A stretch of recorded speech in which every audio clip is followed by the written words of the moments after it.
Hello every one, this is Balaji. So market ஒரு பெரிய gap அப்பில் ஓப்பன் ஆகி முடிஞ்சிருக்கு. இங்கேருந்து அப் ட்ரெண்ட் ஸ்டார்டடா பாலாஜி. நேற்று இந்த டைமில் ஒரு பெரிய ஒரு கிளைமேக்ஸ் சொல்லியிருந்தேன். இன்றைக்கி நைட்டு ஒரு பெரிய முடிவு தெரியும். ஒன்று, ஏன்னா மார்க்கெட் கொஞ்சம் டேர்ன் ஆகிற மாதிரி தெரிஞ்சிட்டு இருந்தது. ஒன்று ஏதாவது ஒரு ஒரு ஒரு ஒப்பந்தம், ஓகே, ஒரு பாசிட்டிவ் சைன் வந்ததுன்னா மார்க்கெட் இந்த நியூஸ் வச்சு பெரிய மூவ் இருக்கும். அப்படி இல்லைன்னா ஒரு பெரிய டவுன் ட்ரெண்ட் இருக்கும். ஸோ ட்ரம்ப்பும் வார்னிங் மேலே கொடுத்துட்டே இருந்தாரு. உன்னை அழிச்சிட வேண்டாம், உன்னை காலி பண்ண வேண்டாம், நான் யார் தெரியுமா, நான் எவ்வளோ யார் தெரியுமா அப்படி இப்படின்னு. கடைசியாக ஈரான், ஏன்னா லாஸ்ட் 10 days பார்த்தீங்கன்னா கண்டினியூஸாக ஸ்டேட்மெண்ட் கொடுத்துட்டே இருந்தார் ட்ரம்ப். ஆனால் அது எதுவுமே பார்த்தீங்கன்னா பெரிய லெவலில் மார்க்கெட் ரியாக்ட் பண்ணல. ஏன்னா திருப்பி திருப்பி கொடுக்கும்போது அந்த நியூஸ் ஃபேக்ட் அவுட் ஆகிடும். ஆனால் ஈரான் தரப்புலேருந்து ஒரு அஃபிஷியலான ஒரு ஏன்னா அவங்க ப்ரொப்போசல் வச்சு ரிஜெக்ட் ஆகிட்டே இருந்தது.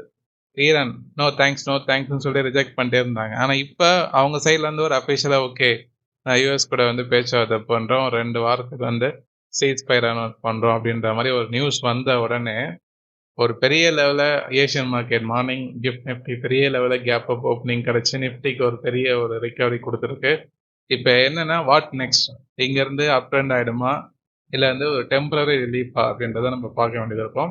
ஸோ டீட்டெயில்டாக இந்த வீடியோவில் பார்ப்போம். ஸோ நீங்கள் நம்ம சேனலுக்கு புதுசுனா சப்ஸ்கிரைப் பண்ணிக்கிங்க. Okay, right. ஸோ இப்போ இந்த சீஸ்ஃபயர் அனௌன்ஸ்மெண்ட் பற்றி நான் சொல்லிட்டேன். இப்போ யூஎஸ் மார்க்கெட் ஓப்பன் ஆகிட்டு ட்ரேட் ஆகிட்டு நான் ரெக்கார்ட் பண்ணுற டைம் 8.5.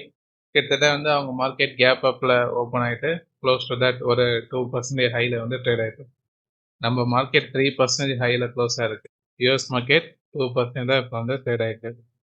ஸோ என்னை பொறுத்த வரைக்கும் பார்த்தீங்கன்னா இது டெம்பரரி ரிலீஃப் தான். ஆனால் டெக்னிக்கலாக ஒரு நல்ல ரிகவரி, அதை சந்தேகமே இல்லை.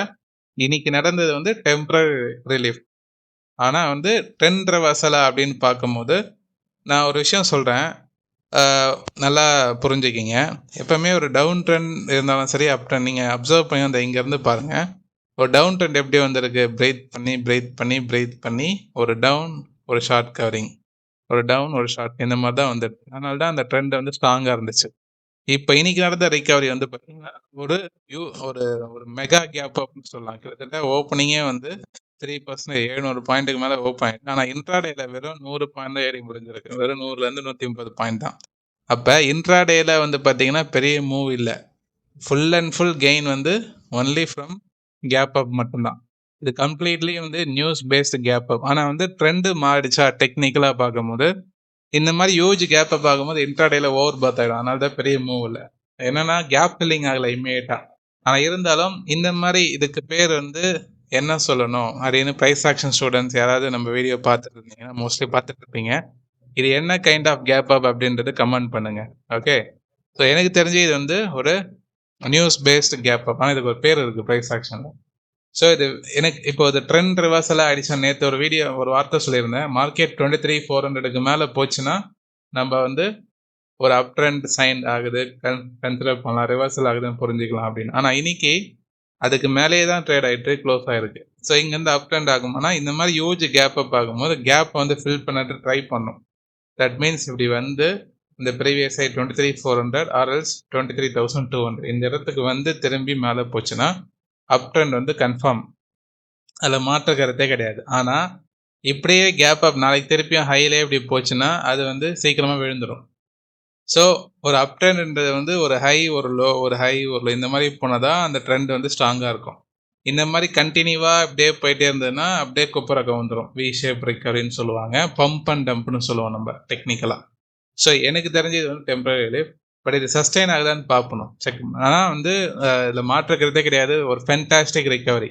ஒரு 15 நாளோட செல்லிங் ஒரே ட்ரேடிங் செஷனில் வாஷ் அவுட் பண்ணி ரெக்கவரி பண்ணுறது புல்லுக்கு பேருக்கு ஈக்குவலாக புல்லோட ஸ்ட்ரென்த்தை காமிச்சிருக்காங்க. Mid cap, small cap, Reliance எல்லாத்துலேயும் ஃபென்டாஸ்டிக் ரெக்கவரி. நாளைக்கு ஹையில் மேலே போச்சுன்னா 24,300 ரெசிஸ்டன்ஸாக ஆக்ட் ஆகும். டவுன் சைடில் 23,800 க்ரூஷியல் சப்போர்ட். அதை உடச்சுன்னா இன்ட்ராடேல உடச்சுன்னா கேப் ஃபில்லிங் சப்போர்ட் அடுத்த ரொம்ப லாங்காக இருக்குது, கிட்டத்தட்ட 700 பாயிண்ட்ஸாகவே. அதை ஃபில் பண்ணுறதுக்கு ரொம்ப வேகமாக இன்ட்ராடேல கிராஷ் ஆக ஆரம்பிக்கும். கொஞ்சம் கவனமாகவே இருங்க. ஏன்னா இந்த 2 வாரத்தில் 10 ட்ரேடிங் செஷன் இருக்குது. இவங்க பேச்சுவார்த்தையில் உடன்படாமல் இருந்து திருப்பி போற ஆரம்பிச்சிட்டாங்கன்னா பழைய குரடி கதவை தரடி அப்படின்ற மாதிரி தான் நடக்கும். ஸோ டெக்னிக்கலாக ஸ்பீக்கிங் ரீட்ரேஸ் ஆகிட்டு மேலே போனால் அப் ட்ரெண்ட் கன்ஃபார்ம். அது வந்து நடக்குதான்றதை பார்ப்போம். ஓகே, ஸோ பேங்க் நிஃப்டி பொறுத்தவரை ஒரு சின்ன தகவல். உங்களுக்கு எல்லாருக்குமே தெரியும், ப்ரைஸ் ஆக்ஷன் கிளாஸஸ் வந்து ஏப்ரல் மந்த் பேட்ச் கம்மிங் சாட்டர்டேலேருந்து ஸ்டார்ட் ஆகுது. ஸோ ஆல்ரெடி ரெஜிஸ்ட்ரேஷன் போயிட்டுருக்கு. கம்மிங் ஃப்ரைடே வந்து டெலிகிராமில் வந்து ஷார்ட் லிஸ்ட் வந்து போஸ்ட் பண்ணுவோம். ஸோ எங்களுக்கு மெயில் பண்ணுவாங்க, வாட்ஸ்அப்பில் டெக்ஸ்ட் பண்ணுவாங்க, எல்லாருக்குமே நாங்கள் ரிப்ளை கொடுத்துட்டோம். கொஞ்சம் குயிக்காக ரெஸ்பாண்ட் பண்ணுங்கள், அப்போ தான் வந்து அந்த லிஸ்ட்டில் ஆட் பண்ண முடியும். மார்க்கெட் இப்போ ரிவர்சல் ஆகிற டைமில் நிறைய ஸ்டாக் வந்து பிரேக் அவுட் ஆகும், ரிவர்சல் ஆகும், நிறைய ஸ்டாக் பையிங் ஆப்பர்ச்சுனிட்டி கிடைக்கும். இந்த டைமில் இந்த ஸ்டாக்கை பிக் பண்ணுறதுக்கு உங்களுக்கு டெக்னிக்கல் நாலேஜ் ரொம்ப முக்கியம். ஸோ டெக்னிக்கல் கற்றுக்கிட்டு ட்ரேட் பண்ணுங்கள். இப்போ இந்த டைமில் கற்றுக்கிட்டிங்கன்னா ஸ்விங் ட்ரேட் பண்ணுறவங்க, இன்வெஸ்ட்மெண்ட் பண்ணுறவங்க எல்லாமே ஒரு ஸ்டாக்கை பிக் பண்ணுறதுக்கு, ஏன்னா நானே எல்லா ஸ்டாக்ஸும் சொல்ல முடியாது, ஓரளவுக்கு தான் நான் வந்து என்எஸ்சி ஆத்தரைஸ் பர்சனால அந்த இண்டெக்ஸை கமெண்ட் பண்ணலாம். பட் ஸ்டாக் ஸ்பெசிஃபிக்காக ரொம்ப பேசினா அது வந்து செபி ரூல்ஸ்க்கு வயலேஷன். அதனால் நீங்கள் வந்து கற்றுக்கிட்டிங்கன்னா நீங்களே ஸ்டாக்கை பிக் பண்ணலாம். நான் கூட கைட் பண்ணுவேன், கூட இருந்து ஹெல்ப் பண்ணுவேன், நம்ம டீம் சப்போர்ட் பண்ணுவாங்க. ஸோ ஓகே, விருப்பப்படுறவங்க வந்து கற்றுக்குங்க, ரொம்ப யூஸ்ஃபுல்லாக இருக்கும். பேசிக் லெவல், அட்வான்ஸ் லெவல் ரெண்டுமே இருக்கும். செக் பண்ணி ஜாயின் பண்ணிங்க. கீழே வந்து டிஸ்கிரிப்ஷனில் கூகுள் ஃபார்ம் லிங்க் கொடுத்துருப்போம். உள்ளே போனீங்கன்னா உங்கள் நேம், லொக்கேஷன்லாம் கேட்கும். அதை ஃபில் பண்ணிவிட்டு சப்மிட் பண்ணிவிட்டு எங்களுக்கு வாட்ஸ்அப்பில் கன்ஃபர்மேஷன் கொடுங்க. நாங்கள் வந்து கன்ஃபர்மேஷன் கொடுத்துறோம். ஓகே, ஸோ பேங்க் நிஃப்டி பொறுத்த வரைக்கும் ஃபென்டாஸ்டிக் இருக்குது, அதுவும் சந்தேகம் இல்லை. ஸோ பேங்க் நிஃப்டி அடுத்த ரெசிஸ்டன்ஸ் வந்து 57,000 வந்து குரூஷியல் ரெசிஸ்டன்ஸ். நாளைக்கு அதை ரீட்ரேஸ் பண்ணுறது சான்ஸ் இருக்குது. சப்போஸ் விழுந்ததுன்னா 53,800 வந்து சப்போர்ட்டாக வந்து ஆக்ட் ஆகும், gap filling area. Crude oil இந்த நியூஸ் வந்ததுனால க்ரூட் ஆயில் வந்து சடன் கிராஷ், 20% கிராஷ். நேற்று பிரேக் அவுட் ஆச்சு, all time high just test பண்ணிவிட்டு அந்த ஃப்ளாக் பிரேக் அவுட் மாதிரி சொல்லியிருந்தேன். டெஸ்ட் பண்ணிவிட்டு இன்றைக்கி நடந்த அந்த நியூஸ்னால இவங்களுக்கு கம்ப்ளீட்டாக அகேன்ஸ்ட் தானே. ஸோ க்ரூட் ஆயில் டிமாண்ட் வந்து உங்களுக்கு நார்மல் ஆகும் போது ஆட்டோமேட்டிக்காக அது வந்து விலை கிராஷ் ஆகும். ஸோ 17% கிராஷ் ஆகிட்டு இப்போ 20% லோ வந்துட்டு 17% செட்டில் ஆகிருக்கு. இன்னும் ரிவர்சல் டவுன் ட்ரெண்ட் ஆகலை க்ரூட் ஆயில். ஆனால் வந்து மார்க் மை வேர்ட்ஸ், 8,000 கிராஸ் ஆச்சுன்னா டவுன் ட்ரெண்ட் ஸ்டார்ட் ஆகிடும். க்ரூட் ஆயில் ட்ரேட் பண்ணுறவங்க கவனமாக இருங்க. 8,000 பிலோ வந்துன்னா டவுன் ட்ரெண்ட் ஸ்டார்ட் ஆகும். அதுக்கு மேலே இருந்ததுன்னா க்ரூட் ஆயில் அப் ட்ரெண்ட் தான்.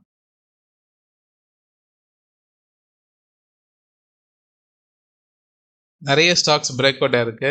BSc my favourite stock.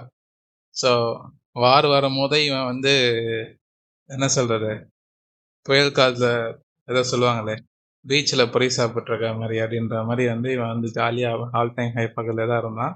3,200 all time high touch பண்ணிடுச்சு இன்னைக்கு, 8% இன்னைக்கு ஹை. இது இன்னும் 3,200 கிராஸ் ஆச்சுன்னா தொடர்ந்து அப் ட்ரெண்ட் ஆகும். லாங் டேர்ம் பிரேக் அவுட்டில் வாங்குறவங்க ஸ்விங் எல்லாருக்கும் ஃபோக்கஸ் பண்ணுங்கள். வேதாந்தாவும் லுக்கிங் குட், பிரேக் அவுட்டாக இருக்குது.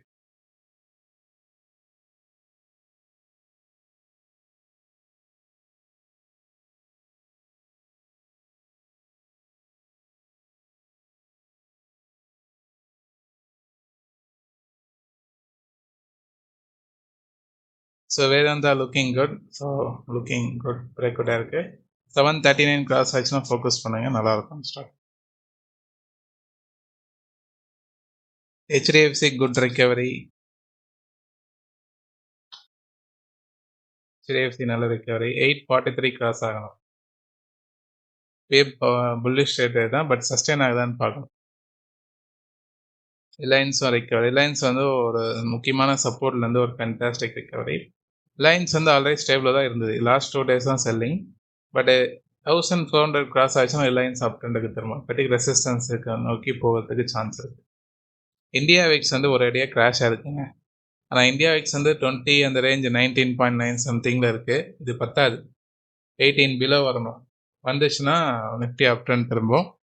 ஸோ இந்த இடத்த கிராஸ் ஆகும், 19.6 வச்சுருக்காங்க. இன்னும் ஃபர்தராக ஃபால் ஆச்சுன்னா கன்சிடர் பண்ணலாம். ஓகே, நீங்கள் என்ன நினைக்கிறீங்கன்னு கமெண்ட் பண்ணுங்கள். இந்த ரிக்கவரியை பொறுத்து என்னோடய வியூ சொல்லிட்டேன். ரைட், ஸோ பார்ப்போம். நிறைய பேர் பார்க்குறீங்க, லைக் பண்ணுங்கள். நிறைய பேர் இந்த வீடியோ ஷேர் பண்ணுங்கள். டிஎன்ஏ டெலகிராம் குரூப் இருக்குது, டிஸ்கிரிப்ஷன் லிங்க் இருக்குது, செக் பண்ணி ஜாயின் பண்ணிக்கிங்க. ஏதாவது கொரிஸ் இருந்தால் கிளாஸஸ் ரிலேட்டடாக வாட்ஸ்அப்பில் காண்டாக்ட் பண்ணுங்கள். ஓகே, மிக்க நன்றி நண்பர்களே.